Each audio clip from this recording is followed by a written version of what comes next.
即係咁樣，好似個蓮花開放。第一個最靚。邊埋貼紙再靚啲？係咪靚啲啊？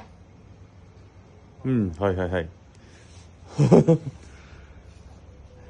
係咪啊？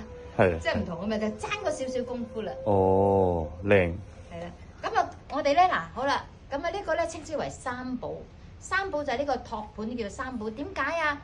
因為佢有3粒嘅如意寶珠，呢個叫如意寶珠，所以就叫做三寶啦。喺真言中嘅專有名詞啊。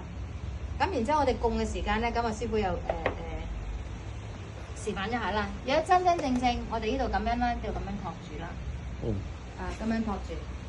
咁然之後咧，我哋即係好似個眉齊呢度過咗我哋嘅眉心，好直嘅，我哋而家當見到好直。行方步，即係當然着法衣嗰啲啦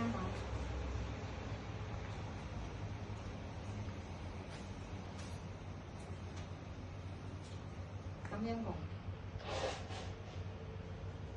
但係當然，譬如你話唔得嘅，好似現世咁樣我哋就咁就請咗落嚟。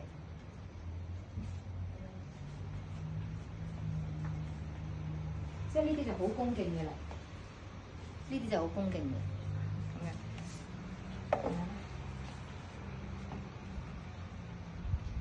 好啦，供咗個菩薩先啦，好，睇下拎過嚟。